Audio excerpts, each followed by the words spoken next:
So, hi and welcome everybody. Welcome back. Up until now, we talked about physical layer security for providing confidentiality using a keyless-based approach, a SINR-based approach, and complexity-based approach, the key-based approach. Now we will dive into a new topic called physical layer authentication. How do we do authentication at the physical layer, and why do we need to use such an approach? So simply in today's lecture, the topics are gonna be classified and structured as follows. Part one, uh, we will understand the need for authentication with respect to manipulation attacks. Uh, take a brief look at conventional solutions. Explain the problems in conventional solutions. Part two will be talking about physical authentication as a complementary solution to cryptography-based approaches. Then talk about the design requirements of physical authentication, the performance metrics that we usually use in order to evaluate the performance of physical authentication techniques. And then we move on to part three, where we discuss the types of physical authentication and where we divide them into two parts, part A, part B, passive approaches related to device-based and channel-based, and active approaches and physical watermarking, where we embed something with the message that we transmit to the receiver. And finally, in part four, we will give some insights, discuss some challenges, and outline some future directions. So the need for authentication with respect to spoofing attacks. Basically, we need authentication to make sure that we avoid all the attacks related to impersonation, replay, or substitution, and avoid the consequences that come along with these type of attacks, like financial theft, accidents, life, resources exploitation, hijacking in car, UAV, or cargo ships, and military deceptions. As you can see here in the picture, for example, without authentication, we will end up being susceptible to too many attacks: phishing, impersonation, hijacking, replay, substitution. So, implementing a reliable authentication mechanism can help us protect ourselves from all these dangerous attacks that can really cause unbelievable consequences. And the main goal, the main role of physical layer authentication here is to assure that Bob reliably distinguishes the hypothesis H0 from H1. So H0 hypothesis says that the transmitter that's sending your signal or you are communicating with is providing you the legitimate signal, and H0 is a forged signal. Don't authenticate or don't trust and stop communicating. So in simple word, authentication indicates the verification of a node's actual identity. What's the identity of the person who's talking to me? Is it the one I'm supposed to be talking with? Is he legitimate? Can I trust him? Can I communicate confidently with him? How can I determine that?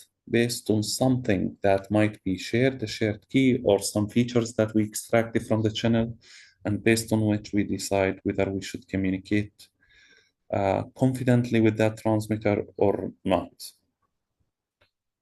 And this is a typical two-phase key-based authentication framework where you have an identity message, authentication message. This is the identity association process. And you have key generation process where from this key generation process, you will store a secret key at the transmitter and another key at the receiver. And you transmit your message over the wireless channel. And the receiver from the wireless channel can estimate the channel, and from the estimation of the channel can extract some identity as well. And here does the authentication based on the secret key and based on the channel as well, and decides whether the hypothesis is H0 or H1. H0 means it's a legitimate signal. H1 means it's a forged signal. And of course, to be able for the receiver to be able to authenticate the transmitter successfully, he has to have some sort of information already stored in his database regarding a secret key or a common feature. He knows about the transmitter, the authentic and trusted transmitter that's supposed to talk to him, and even some features about the wireless channel of that transmitter or the hardware devices that he's using to transmit and communicate with the receiver. So we have the cryptography-based security approach, which is the conventional approach we use to provide authentication. And this, as you know, involves key sharing and management, especially in heterogeneous networks, massive number of devices. It's really challenging and difficult to overcome. Yes.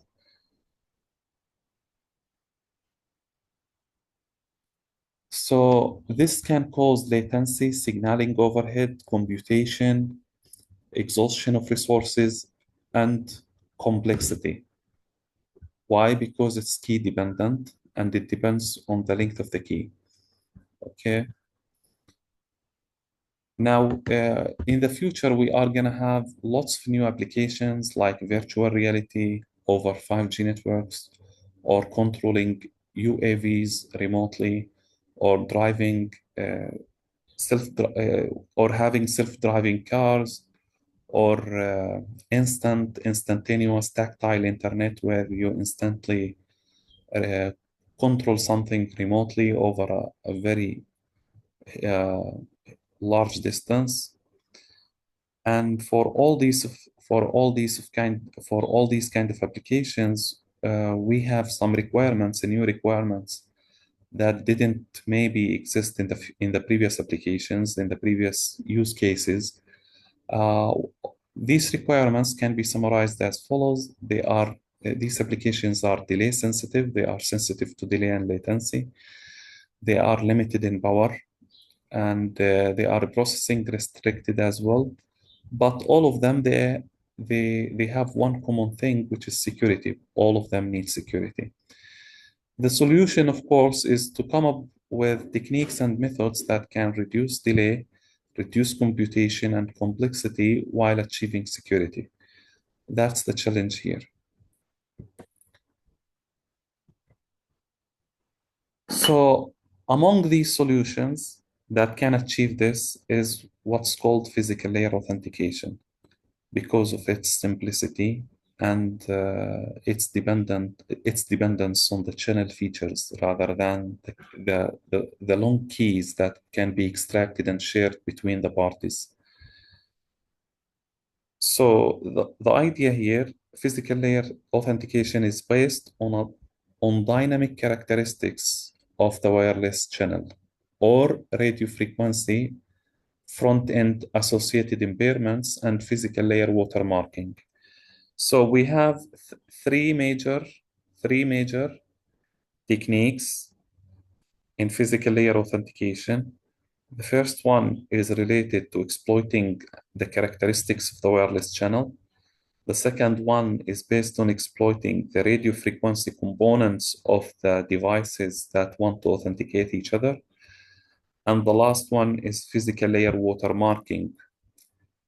So the first figure over here, to the left-hand side, we have the channel-based physical layer authentication, where we have two devices, device A, device B. They could be Alice and Bob, and there is a channel between them. The channel between device A and B looks like the figure shown here, and this figure is almost unique just to the device A and device B when they are located in position X1 and X2. When they move to a new location, to a different location, the channel response will be different, and therefore the uniqueness of the channel between them will be will be also different from the first case at which they measured their channel. So by extracting some information from the channel, since device A can estimate the channel, device B can estimate the channel, and they can extract some features about this device, like how far the device is from me, what's the velocity of the device, the speed of the device, uh, how many paths the signal goes through, how many tabs, what's the delay spread, what's the Doppler spread. All this information can be extracted just from the wireless channel between the transmitter and receiver and is stored at both devices. And whenever they receive a signal, they want to communicate with this device and they receive a signal, they just compare the new measured signal with the existing available information regarding the wireless channel that exists in their databases. If they match, it means we have achieved H0 hypothesis. If they don't match, it means we didn't achieve H0 hypothesis, which says that the receivers are authentic, the transmitter and receiver are authentic, and they authenticate each other correctly. Instead, we reject the receiver in case what we extracted from the channel is not matching with what we have in our database. The second approach is the RF front-end associated impairments. In the RF front-end, you extract features that you can use to authenticate devices from the hardware components of these devices. Why is that possible? Because the hardware components and chips used inside mobile phones or wearable devices, they have unique features that can distinguish them from among each that can distinguish one from another. For example, you have device A, device B, device C, whatever. And you can, each one of them has an RF front end. Yes, all of them, they have the same components like power amplifiers, filters, oscillators, but there are small unique differences between them that a sensitive receiver can distinguish. So for example, we have IQ imbalance of the device, IQ impairments that can be used for authentication. We have the imperfection that can be produced by the power amplifier. We have things that can be produced, signals that can be produced by the chip itself and the waveform that's being transmitted. And these things, if you store some information about them in your database and say that for device A, it has this kind of signals that relates to its RF impairment. And for device 2, I have this kind of signal that associates with its RF front end. And those signals cannot be exactly the same.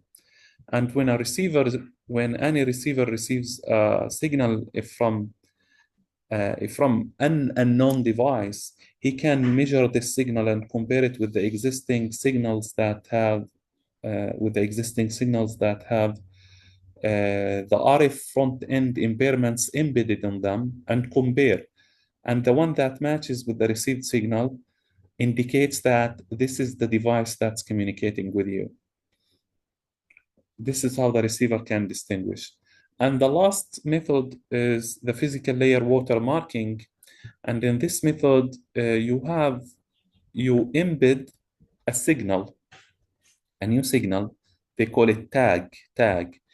You put the signal on top of your message and you send it to the receiver. And the receiver has some pre-information about this tag. If after processing it, it checks with a certain value that the transmitter and receiver are agreeing on it, it means that you are communicating with the authentic party. If it doesn't check if it doesn't check properly, or it's not equal to the value that the transmitter and receiver have agreed on, It means that this is not the legitimate transmitter and I should reject the signal and not communicate with it, or I shouldn't authenticate this transmitter and allow it to access my network. And these techniques can complement each other. They can work in parallel. It means you can combine wireless channel authentication with RF front-end authentication and with physical layer watermarking. You can take any two of them or three of them together. Of course, it improves the robustness of your authentication, but on the other hand, it can increase the complexity of your system and delay as well. So this explains for us the design criteria for physical layer authentication, which can be summarized in 3 points. The first is robustness, which means it should be resistant to channel fading and noise effects. I mean, if I have a noisy channel or fading channel, I should still be able to distinguish between the receivers regardless of the fading and noise in the channel. The second design criteria is security, and this means that inability of the adversary to mount successful attacks like Eve shouldn't be able to impersonate or pretend to be somebody else. And covertness, the last criteria is covertness, means little to no harm to the performance of the normal data transmission or the conventional security algorithms. Which means, covertness means whatever you are doing to authenticate, I shouldn't notice it. Nobody should notice it. Nobody should notice there is a difference, especially to the performance in terms of bit error rate, reliability, throughput, and so on. That's the ideal. Of course, this is the ideal case, but sometimes we tolerate some degradation in the performance for the sake of achieving perfect security or a better authentication mechanism. Okay. And here we have the performance metrics that we usually use in physical layer authentication. The first one is called the probability of detection. What does it mean? The probability of detection is the probability of correctly deciding H1 when H1 is true. This is what we mean by probability of detection. Oh, H1, what did we say? H1 means we have two hypotheses, H0, H1. H0 means legitimate signal, H1 means forced signal. So the probability of detection is the probability of correctly deciding that we have forged signal, and it is truly a forged signal. Like I estimated that this is a forged signal, and in reality, in practicality, it was a forged signal. So the detection was accurate because it predicted what's existing in practice, what's there actually. And the second metric is probability of false alarm, BFA, which is the probability of wrongly deciding H1 when H0 is true. So this case says the following. The signal you received is related to a legitimate signal, but you, as a receiver, as an authenticator, you decided that it's a forged signal, a fake signal. And this creates a false alarm. Why? Because your detection wasn't accurate. You couldn't detect exactly H1 and H0, they were not matching. Your detection was not matching the reality. The third metric is probability of misdetection, is the probability of wrongly deciding H0 when H1 is true. The probability of wrongly deciding H0 when H1 is true. What does this mean? You wrongly decided or detected or estimated that you have a legitimate signal while you have a force signal, H1. This is dangerous. This is called misdetection. So now we have false alarm and misdetection. False alarm, you have force signal, but you decide it's legitimate. In misdetection, you have legitimate signal, but you decide it's force signal. And we have the receiver operating characteristics, ROC. The receiver operating characteristic curve is a graphical plot to illustrate the accuracy of a binary classifier. So this plot can be drawn with respect to different thresholds to determine the region that we expect the result to be located in. And after that, we have the area under the region of characteristics curve represents the separability degree of a binary classifier, and finally the bit error rate, which is used for checking performance with security tag. Bit error rate or block error rate or packet error rate.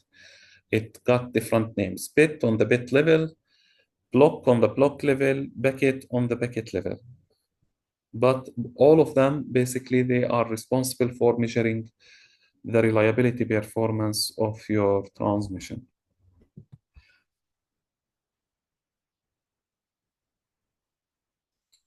So any questions about this? We can have a 5 minutes break and continue after a while.